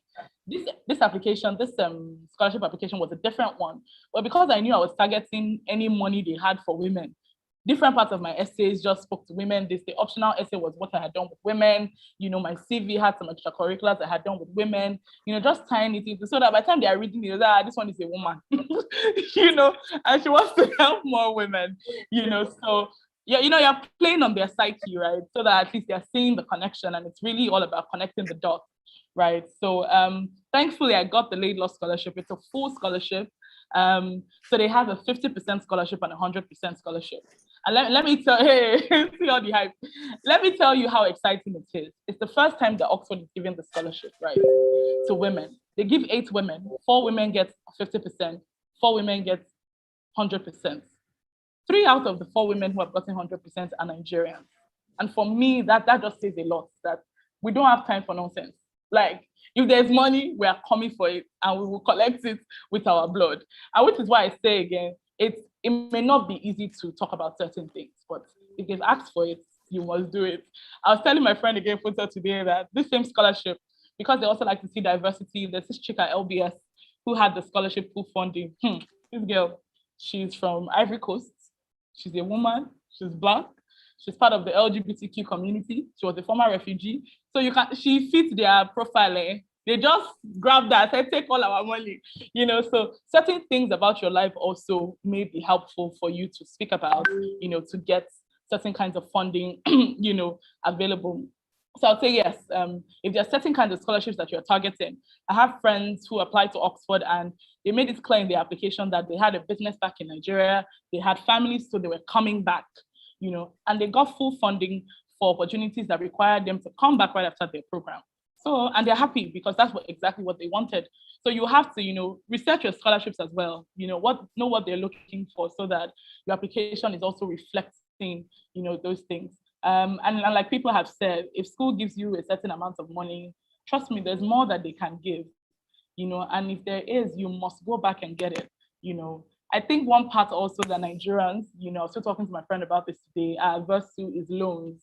We're not a credit society, so it's not something we're particularly excited about. Like, they're taking loan. Why? Please, we pay for everything with hard currency, with cash. If it's not cash, we're not doing, But again, it goes back to me saying this is probably your biggest bet on yourself. Like, if you don't bet on yourself, is it people outside that are going to bet on you? Like, people must see that you've come correct, and that you think that this is something I need to be doing. So you personally have to be convinced. So again, I'm also making cases for loans. If you've searched your bank account, the money is not there. If you've asked a family member, the money is not there. If our daddy is not Dangote or Teddy, like, aha, so you know that your options are now streamlined. What else? There's Prodigy, there's Lendwise. There are options, and God's so good, hopefully you land a really great job and you can pay this off. It's not a problem, so I don't think people should be adverse to loans. I have funding for my tuition, but I'm very open to taking loans for my living expenses because, I'm going to pay rent, I'm going to eat. And if I don't have that money in my account, I need to literally, start looking at options. I saw that she just, when I put it on what I said. Someone is excited. But I think that, so yes, that was how, so I'm paying for my, for my grad school through, my scholarship, which covers my tuition. I'm open to taking loans and getting support from family and friends to fund the other part of the education. So I think I hope I've been able to convince people, particularly about loans, that, and also if you've not worked for too long, right, you don't have $30,000 saved for school. You don't, and it's just the fact. What are you going to do? Please bet on yourself, people of God. Yeah, I think that's it for me. Thank you very much, Ife. I think funding, to be honest, I don't think this is the last time we're going to speak about it, because this is one question, this is one thing that everybody talks about, funding. Where's the money coming from? And Samuel always says, to be honest, you don't need to take a loan to actually get your MBA because there's funding out there. And to be honest, if you don't get it, there are other ways. Like you can take a loan, but to be honest, nobody's going to invest in you, but you yourself. Like it's an investment in yourself. another thing you can do is that if you feel like you're slightly younger, you can try to start saving anything you need. Because I think one thing anybody has not said today, and that's before we get to Samuel, is that even with a full scholarship, you need money. Like, you need money on this journey. In fact, I don't even know how much to tell you to get ready with, but even when you get a full scholarship, you need money. Like, you will start spending money the moment you start your GMAT GRE prep, right? If you get a waiver for your application fee, that's fine. If you don't get a waiver, you have to pay for it, because would you say that you are not applying to certain schools because of that? I think some of those things also come to play as well. You're going to pay for admission deposit. You're going to pay for so many things, to be honest. It's almost going to be like, I know Kende said this to me offline. He was like, this MBA, it's like somebody milking money from your blood. Yes, like, yes, legit. So I think we also need to get there mentally to be prepared that, you know what, you're going to spend money. But it is fine to spend that money because you know that it's going to yield. Like, it is literally going to yield for you. Over to you, Daniel. Okay, so I think a lot of people have said everything I need to say. Like Olamide said, the MBA is very expensive, and probably one of the reasons why there's also like the work experience of 2 years, because you will have had to save for a while. So please, if you've not started saving, just start saving, because you will need to spend. You might write, like me, I wrote the GRE twice. You have to pay for that. I had to pay for personal lessons. I had to pay for, and some schools don't give you waiver. Harvard will not give you waiver. Stanford, Watson, you will pay. So you also have to pay for that and all of that. So I think that's also very important. And I saw Franklin wrote, go where the money resides. And I think for people, the priorities are different. And I remember one time on the Lane group where we put up a poll of where you go, where I'm like, what will influence the choice of a business school? And I jokingly tell Ife that even if some school gives me like 100% and Harvard gives me €0, I will go to Harvard. I will borrow the money, borrow over $200,000, I will go. And she was like, so what if I said, no, even if Harvard doesn't give me anything. So it depends on what your priorities are. I also have some friends that say they are going to the school that will give them the most money. And that's also very fine. One of my classmates in HBS got full funding to Watson. I think they gave him like over 180K, and he turned it down to go to Harvard. And Harvard gave him like 30K. And he's always crying every day to me that, what have I done? What have I done? So just going back to priorities, differ with respect to why you want to go for an MBA. With respect to the funding for Harvard Business School, yeah. So Harvard does this thing called shared responsibility. So they want you to also invest in your future. So they will never give you 100% funding. Like, no matter how you push from now to tomorrow, they will not. Do you get? So what people do is, so they have what they call the HBS need-based scholarship. And what they do is, if you can demonstrate that you come from a particular background and all of that, they will give you a percentage of like scholarship to a certain extent, of which I've been able to take part of. And another thing people don't really know is they also have some fellowships. So for example, when you get in, they will tell you that, oh, they have the Forward Fellowship. That's for people that are from low income background. They have the venture management. So they have a lot of fellowships that you can also apply to take part of. That's another option for which you can fund your MBA to Harvard. Then there's also the popular 7-Up scholarship that they only give one person, and every HBS student is praying that they are that one person. So you have the 7-Up scholarship. There's also something called the Bustani Foundation scholarship. There is still White Danjuma scholarship, but the slide us this year. There is so there are a number of fellowships here and there, or scholarships you can apply for that will just give you a 10K year, 15K year, 30K year that would help you fund that process. And lastly, going back to what Ife said, loans, the option of taking loans. So another good thing about Harvard is that Harvard has a bank. So looking for loans will not be a problem. And the rates are very good. So going to also putting that in perspective, and I don't think this is a lot of a lot of people don't know. So that will also help you with funding for the school and also help with the interest rate. So I think loans is something, and the truth is almost 100% of people that go for an MBA, they borrow money. They might not tell you, like if I said, either for living expenses or for travel or for going to turn up or for treks, they borrow money. So just having an open mind with respect to taking loans is also a good one. That's actually great because I think we shy away from taking loans, but I think if you can calculate, like understand what it takes to get a loan, how long you want to pay it. I think it's also very important to just prioritize it as well. As opposed to being like the typical American who would take like a loan for like 10 years, then they would refinance, then at the end of the day, you realize that if you took out $100,000, you are paying like $500,000. Is that good return on investment when you think about your salary? But to be honest, it's not a big deal to take loans in the US. Please kindly go on mute when you join the session because I keep muting the same set of people. Yeah, so like it's almost like a normal thing, but I think that some of us are from different backgrounds. Everybody has different needs. What you want from your MBA or your entire journey is different from other people. So, but aside from taking loans, there are definitely a lot of schools that offer scholarships, merit-based scholarships. Actually, majority of the schools, 99.9% of the schools offer merit-based scholarships. A few schools offer need-based scholarships, just like Harvard. And then some of them offer like fellowships and some other things. Graduate assistantships is one of the ways as well. There are certain programs, like there are people on this call I'm looking at that actually got like full funding plus graduate assistantship. Pretty much they paid for everything, like the school is paying for everything. So there are those options out there. And like Samuel always says, right, you don't need to go to the best schools to get an MBA, to get a job in the US. Fantastic jobs, actually. It just depends on your personal preference and also your career goals as well.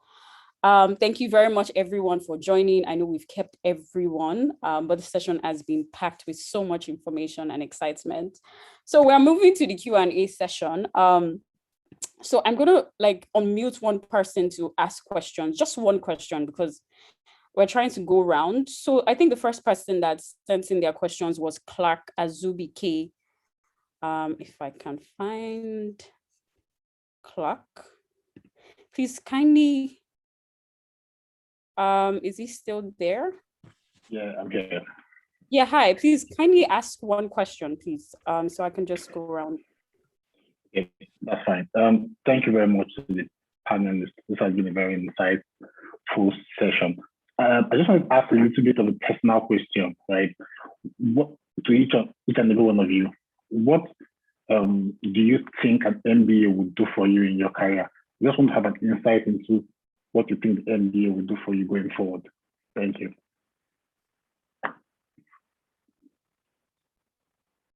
So I think anyone can jump on.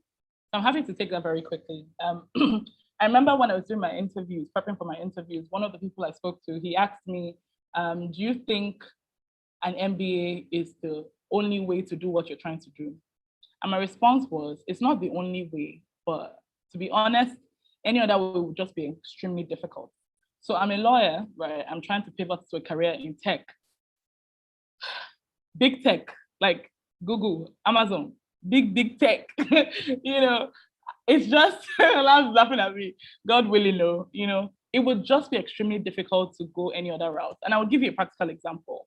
I mentioned that I'm doing the pre-MBA internship with Flutterwave. And my pitch to them was, guys, I'm going to Oxford.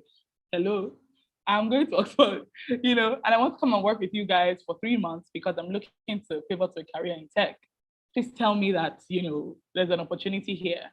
It's not, they don't do that to everybody. They don't do that with everybody, you know, but I mean, setting your story right, I sent my CV so that I don't think that I just gave them some jazz, you know, I sent my CV, I had to do a presentation. So it was a process, but my first pitch was, I'm going for an MBA. This is where I'm going to do an MBA. This is what I'm trying to do after the MBA, you know, and I think that working with your company is a good way to start, right? So that alone was sort of like a door opener, you know, to start a conversation, which now, you know, became a series of conversations. So I think that, and for me, that's the value for what I'm trying to do, not just in the immediate term, but also in the long term. You know, I love talking to people. I'm trying to build a global network. My class at Oxford has like people from over 65 countries. That, to my mind, is my access to 65 countries, right, in the world. And it's so important to me to have. So I think those are some of the specifics, you know, about getting an MBA from here. Thank you very much, Ife. Who wants to jump on next? Okay, I think I'll go next. And very similar to Ife, I also wanted to transition from law, and I also wanted to transition to something else. And one of the best, easiest, and fastest way to transition is if you go to business school, because it just automatically opened doors. So that was like the plan, that the MBA will help me transition. Secondly, like Ife said, the network is very important. Like the people that you will meet while you're at the MBA is unbelievable. I remember, and just jokes, like a bit of fun fact.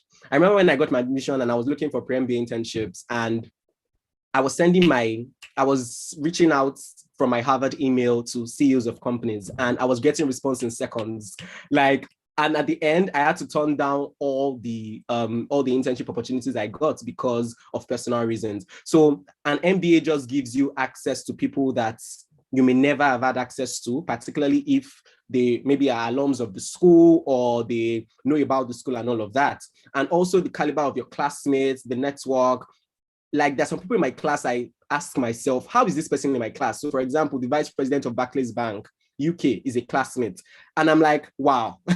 Like another company, one of the first companies to invest in Paystack, one of the management board is a classmate. So those type of people that on an average, it might have taken you a longer time, maybe 10, 15 years to be able to have access to those people. The MBA will help you get it. And lastly, salary. I know how much I was earning in my law firm. and and I know I have an idea of how much senior associates and partners earn. And I'm like, this cannot cut it. Like it cannot work. And bearing in mind the average salary that an MBA candidate gets after school, just putting that one side by side will just make you realize why you think an MBA will be the faster route for you to go. Yeah, so that's that. Thank you very much, Daniel. Wendy. The thing is my normal rhetoric. They've said it all. But yeah, like Daniel and Ifeoluwa has mentioned, I think it's the access to network. Secondly, I would say it's also for me, it was the access to network and also the opportunity to make a pivot into a new area that I know would have been a lot more difficult for me to get in, even with the network, because like I was actually trying to get into it, and I got to the interview stage for 3 of the companies in the sector I actually wanted for my post MBA goal. And I got to the final round, did the interview. They said I was brilliant, but they were like, oh, that they think I should go and get an MBA because the person they chose over me was in LBS. You get? And for the second job, the other person was in LBS down. I'm just like, okay, yeah, I'll just go for it then. You get? So What I was think it it's for? the so it was a private equity role for the first Okay. one. Then the second one as well was in Goldman as well. It was leverage finance. So yeah, that was what they just told me. That yeah, bro, go and get an MBA. And there were guys from LBS that got the job over me. So I was just like, yeah, I think I'll just go to it. And I'll say the amount of people I've spoken to since I got into UVA, absolutely crazy. I don't think I would have had conversations with them. They're alumni of the school, and they're just willing to help you to get your post MBA career goal, willing to jump on calls with you. People that normally, if you send them message on LinkedIn, they'll just ignore you. But because of that access to network that you've gotten, they are willing to speak to you. They're willing to take 20 minutes of their time to have a conversation, to lead you to speak to someone else within the team, just to give you that access. I think was very important for me. And like Daniel said, was also salary. For me, it was being able to get a certain amount of money that I know that I would be able to increase, that will be able to grow over time and just give myself great financial freedom as well. And I would say lastly was just a time for me to relax, have fun, not work, and just enjoy my time. And also it's a soul searching time, 2 years for you to actually know, is this who you are? Is this what I really want? Just to find yourself. I don't know if anyone is into soul searching meditation and stuff. I think it's an opportunity for you to actually to know yourself, to know who you truly are, and just have fun. Thank you very much, Candy. Thank you very much, Ife and Daniel. So the next person I'm going to unmute is Simi Olua. I think she's still on the call. Yes, is she? Hi, Simi. Can you go on mute if you want to ask your question?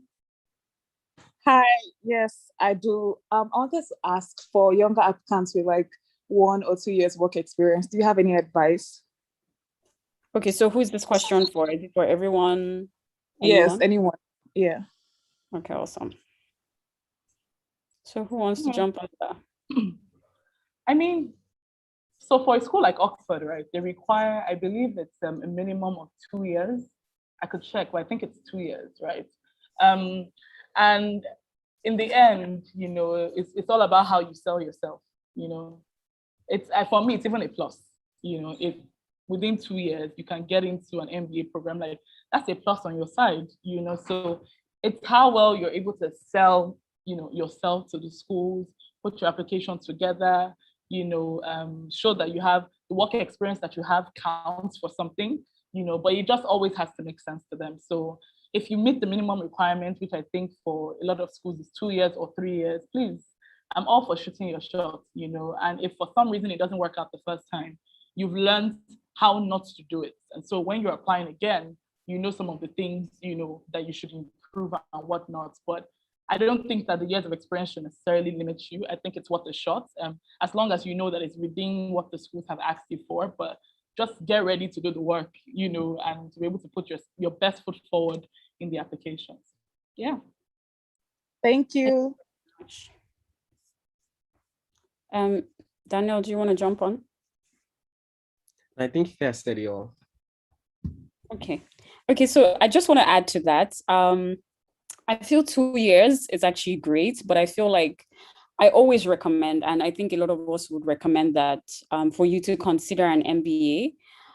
It's a journey. It's a fantastic journey that I believe that you need a bit more experience to be able to benefit from. And part of the reasons why I say this is because when you jump out of maybe you've just finished NYSC, that's 1 year, and maybe the second year, it's all the experience you have. You are still very much at the entry level of your career, right? Which is great in some settings, but in the US, or depending on the country you're thinking about, and I would actually use the UK as an example as well, I feel like you would not be able to bring as much to the classroom as your classmates. Now you would learn, but to be honest, you are still very much at the early stages in your career, which means that the experiences, what you would have been exposed to, even C-suites and so many things that you would actually face in the workplace that will sort of get you ready for an MBA, you are still very much at the early stage. So I personally would recommend that you should take out an additional year, even if it takes changing jobs. And it's good to start thinking about it early. So if you think about it, like Ife said, and you think about, okay, you know what, this is not what exactly I want to do. Maybe you can look out for another career, like another role that you want to take on that would be better for you, right? Just give yourself that additional year. And during that time as well, you can do a lot of soul searching, think about options and opportunities that you can do. Another thing people don't talk about so much, it's around volunteering and your leadership experience. I think Daniel touched a bit about that. We just think that it's all about the academics, and that's actually not true. If you can build so much for yourself, it really, really does help. So what exactly are you doing to give back to the community? Now, as much as we say we do a lot in Nigeria, I think some people just get by with it, right? They're just doing it because somebody told them to do it. What are you really passionate about? Use this time to say, you know what, this is a project that I'm really passionate about. If you were rescuing dogs from when you were young, maybe it's something you're interested in, but figure out yourself and ensure that you are able to build yourself during that entire time. Like, even if it's an additional year that you need, to be honest, it's not like you're repeating class or anything, but I would definitely recommend that you should do an additional year before you apply for your MBA, because it is extremely competitive. It's not impossible, but it is extremely competitive, meaning that except you've been probably doing a lot of internships and stuff like Ife and some other people were doing before you graduated, that really does help as well, which means that you've been exposed to like C-suite, you've been exposed to proper leadership, that you can say, you know what, I'm looking up to this person. I want to be able to step into this role in the next couple of years, but it's very good. And when you look at the 2 years, most times the schools actually tell you it is for domestic students. Actually, 2 years in our own experience is not really the US standard, like for them, as much as it is great for us, but they get exposed to different things as opposed to us. So I would just recommend that you should try and work for an additional year before you apply. Samuel, do you want to say something? Yeah, just to quickly add to what you're saying, I'll tell my own story. I got admitted into Rotman in 2018, and I was 25 at that point in time. I had 3 years work experience. I was going to take a prodigy finance loan. I was going to go until visa issues came along. And when I look back at that point in time, the maturity I'd gained in the extra 2 years I waited before joining has been immense. Their emotional intelligence that just 2 years or 3 years work experience didn't give me. I'm speaking from my own perspective. Again, when people advise, you have to filter it through your own perspective. That 3 years didn't give me. I look back and I'm glad I didn't join an MBA program then. I agree with Olamide on so many fronts. It would be great to now pick a different role. This time around, pick well-known places. Don't do it for passion. You're still going to transition and do something for passion. Do it for money. Do it for the name and the brand you're going to work with. I say that because it's useful and valuable. An hungry man cannot be passionate. I think it's misleading to say go for your passion in Nigeria, because it is a lie in Nigeria. I mean, you can go for passion where there's something to fall back on. There's a social security system to support you. But yeah, if you can't pay your rent in passion, you can't pay your transport fare in passion, you pay it with money. So at this point in time, please look for that money because you will need it. Look for the brand name, make the switch. But I'm not sure you make the best use of it if you go for an MBA now. An extra 1 or 2 years would be good. Thank you very much, Samuel. I think Victoria wants, okay, yeah, Victoria, you can go off. Okay, I'll just unmute. Victoria, are you there?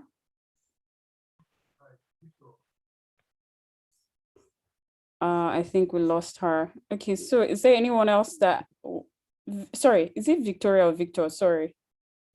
Victor, are you there? Yeah, I'm there. Can you hear me? Yes, we can. Please ask your question. I wanted to ask, like, what are the Can you chances speak of- up? To be honest, I think you are far from, we can't really hear you. Is it better now? Yes, much better. I just want to know what are the chances for someone with a low, probably with 4 years. I can't Longer. hear you. Honestly, I can't hear you, and I'm not sure anyone else can hear you. Is it better now? Can you hear me now? Much better. Yes. Okay, so Yes. I just wanted to know, like, what are the chances of someone with a low CGPA, maybe something around like 3.0, for instance, like for an undergraduate, like at an undergraduate level. Samuel, do you want to take this? And there's someone I'm going to put on the spot, and he already knows himself. I know the person. So without saying any word, I'll just ask that person to unmute himself and answer Please the question. unmute yourself. Please unmute yourself. I will unmute you. You are the star boy of that question. I say that because even while you unmute himself, I say that because his story still amazes me. I've seen a lot of amazing stories, but the story still amazes me.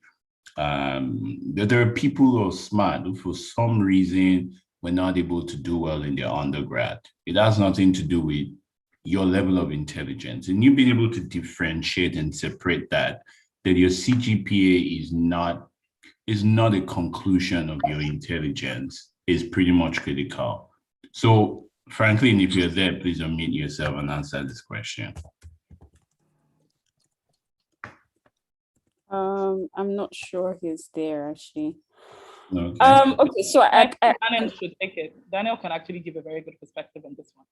Oh, okay. okay. Before Daniel jumps on, let me just quickly say something. I would say this. Okay. I think Franklin is coming in. Yes, I think he's joining. So the first thing I would say is you are not your CGPA, right?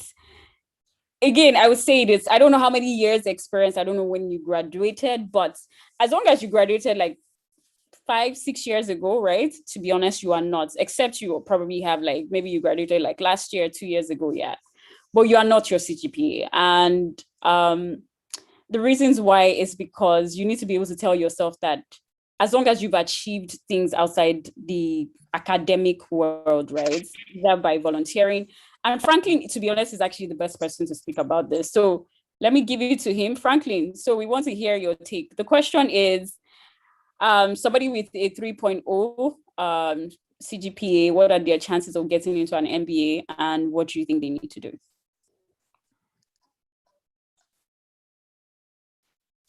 We can't hear you. Thanks, Andy. So let me say, oh, can you hear me now? Yes. Okay.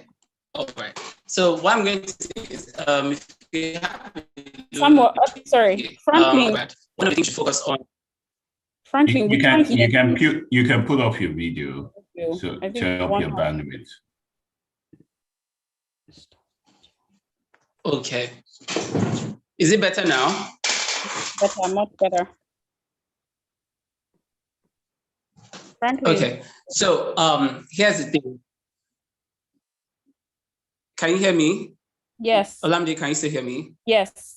Okay. So low GPA, very simple. You can't change that. You can't change that part about you. You have to understand that you have a low GPA from undergrad due to extenuating circumstances. Maybe you were working while you were in school, you needed to support your family, you were ill. There are a lot of reasons. Some people have like their scores, not computed at the right time. So it kind of like affects that undergrad GPA at the end of the day. But you have to ensure that you show other things on your profile. So you cannot have a low undergrad GPA and not have an impressive work experience. You have to ensure that you make up with that in terms of your work experience. How are you, showing yourself to your admission committee? And also there's something that a lot of people do that really spoils their chances. Don't walk into a networking session with an admissions person or an MBA representative or a current student, and the first thing you're telling them is, oh, I have a low GPA. Nobody wants a crybaby. Like, you've had that in your past. What you should do is focus on your future and say, okay, what can you do to like improve your profile? So are you taking volunteer stuff in addition to work? And then if you've had promotions, show that on your resume. Put your best foot forward, and then your GRE score, your GMAT score as well needs to be above average, or at least just do your best in such a way that they can see that you've had like traction since then and you're not the same person you were 5 years ago. It also helps if you have like ample work experience. So that kind of like helps you to make do with what the GPA is. And Sam and Olamide, they understand some of the inner workings of how this thing works because it's a holistic process. No one is going to turn you away from a particular school, wherever, no matter how high placed that school is, you deserve to be heard. And, I would say go for it and put your best foot forward all through. Ensure that your essays are spot on and you're speaking the same language. All the panelists have, spoken about this. So you can go back to the recording and, look at some of these things well and objectively evaluate yourself. And I wish you all the best. Thank you very much, Franklin. Daniel, do you want to jump on? So we're going to take one more question to round up. Yeah.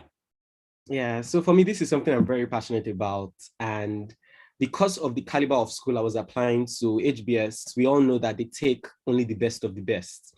Like others that got in with me, and one of them is on this call, was the best graduating student in his school. Like you must have shown a dedicated level of excellence throughout, first class and all of that. And this is something I don't think I've really told anybody. I'm not even sure if anyone knows. But my undergrad result, I had a 2-1, but it wasn't really the best 2-1. And fun fact, I also failed a course while in uni. So I had to retake that course. And for somebody that was applying to Harvard, it was almost an impossible thing. Don't even try it. Do you get? And for me, this was one of, when someone read my application, when I was about to submit, he said, Daniel, I don't know how Harvard would take this F in your results. Like it says, if they waive it, then that's a miracle. And for me, that was one of the biggest concerns and challenge for me. But this is what I did, because I didn't just pray and leave it like that. But this is what I did to show that I am beyond my results and I am way better. So thankfully, there was law school, and I was able to get my breakdown to show the scores that I had from law school, which showed like a number of A's and B's and all of that. And secondly, your GMAT and GRE score is very important. And because they actually do understand that a lot of things could have happened in your undergrad. And they give a space called the optional essay. I advise anybody I know that if you have a comma anywhere, use the optional essay. And I use the optional essay to explain what happened. And because the way the application is, they know some people want to pour their hearts out and cry. I think it's 250 characters. So maybe just 4 lines. They don't want you to go to town and be begging them and saying, no, something happened. So every word in that optional essay had to count. And I had to explain to them the circumstances that happened within that period and why I had that particular undergrad GP. Thirdly, you now have to use your story, because in the end, they're not admitting robots. Do you get? So you have to use your story to show them why you are the perfect candidate for this role. And you have to show your story as to why you need to get this. Then also, if you've had professional achievements, if you've had extracurricular achievements, just throw everything in. Do you get? And just prove to them long and short that you're beyond your result. Thank you very much, Daniel. Thank you very much, Franklin. Thank you. So we'll take one more question, Caleb, from Caleb, and then we're out because we've already taken so much of your time. But thank you for staying on with us. Caleb, do you want to go? Yeah, sure. Hi, can you hear me? Yes, we can. Okay, so nice webinar so far. I've been enjoying it so far. Great work, guys. So my question is going to be like, is there any age bracket for MBA application in the US?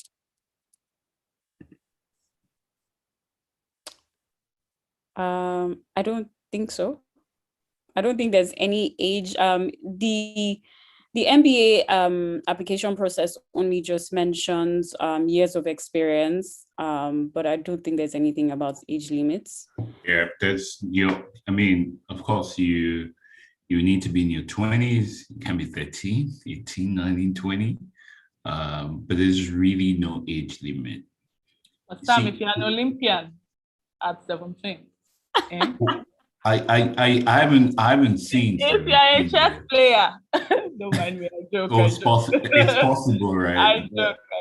But I guess this person asking the question is wondering, maybe you're in your early 30s or late 30s or early 40s.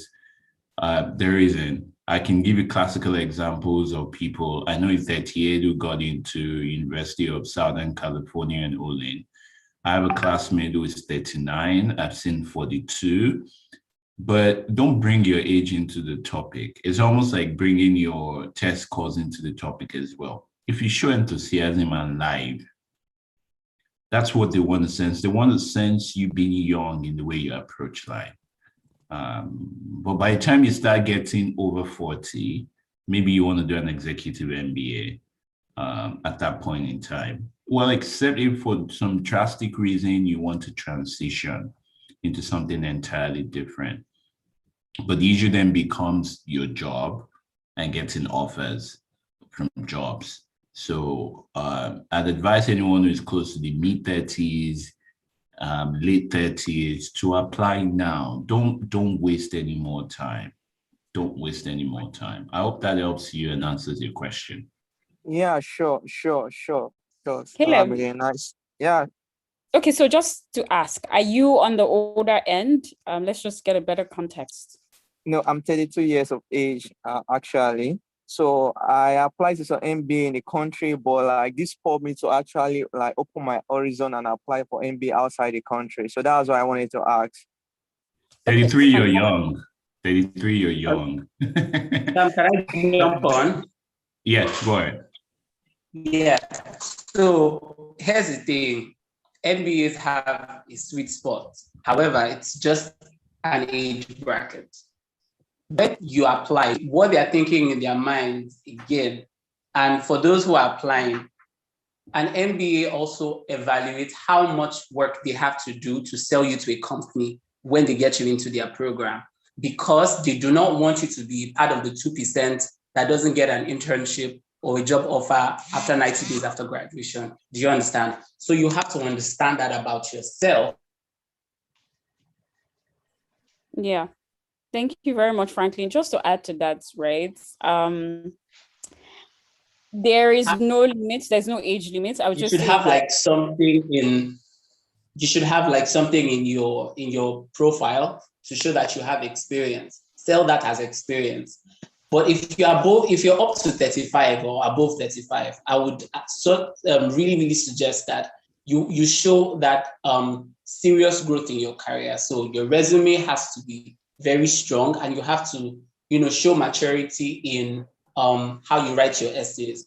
I'm also aware that there are some schools that their average age is around 29, 30, 31. So it depends on the type of schools. There are some schools that the average age is like 27. Obviously, you'll be outside the age bracket. So you want to also research schools that would, consider you for, that age that you have as something of worth. And I think you should, like Sam said, don't wait for anything, just apply now. Thank you very much. Thanks a lot, Frank. Yeah. Yeah, so Caleb, just to add to what Franklin said, the truth is that there are more older candidates in European and Canadian MBA or business schools in general than the US. And yes, those guys really, really appreciate a lot of more experience than the average. So you should also research some of those schools in Europe, UK, Canada. And then I just wanted to say that when you have a lot more experience than the average person, just remember that if you were to be in a play circle, for example, how would you react? Like, they want to also know that you'll be able to fit into the actual classroom, right? You're not acting like I'm the old daddy, I'm too old to engage with everybody else, because they are trying to build a community that is very collaborative. So how would you play a role in enriching their community? They want to know that. Do you get? Because older candidates sort of shy away from engaging, I actually remember one MBA student, I think it was at Vanderbilt, and he told me that he felt like a daddy sitting down at the back of the class. But you don't have to feel that way. It's just better to position yourself to understand, to make them see that, you know what, I'm down to earth. I can mix very well with people, minus being a leader. So if you had been a manager, all your experience and all of that, beyond that, you can mix with people, you can network, you can sort of engage and bring so much to their community, which is very, very important to a lot of MBAs. So beyond you being very smart, they want to know that you are personable. Like, you as a person, you have a personality that you can bring to the classroom, you can bring to clubs, and you have experience and knowledge that people can gain from you. It's not the one that you will come to class and you'll be auditing everything that you know. So they just want to be able to know a bit more about you and what you bring to the table. And I think it's just very important to demonstrate that, because older candidates have more leverage than younger candidates. But sometimes it can be a disadvantage. But just research the schools. I can tell you for a fact, as an older candidate, your chances maybe in an M7 is extremely slim, to be honest, because they want to keep their average age brackets streamlined. But other schools would definitely admit you, and you would get, like, to be honest, there's nothing you cannot do. So your age is not a blocker. thank you very much, everyone. We've taken so much of your time, and we really, really, really appreciate you sticking around with us. Thank you for joining us today. Thank you to our panelists, Ife, Daniel, and Kendi. Thank you so much for your time.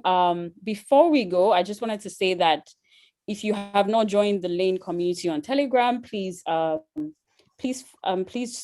check the comment section, because we've actually been sharing the links. This way you can get access to all the fantastic resources that everybody has mentioned today. In addition to that as well, we also have a LAMP mentorship program where you get paired up with a current MBA student or an alumni to help you on your MBA admissions journey.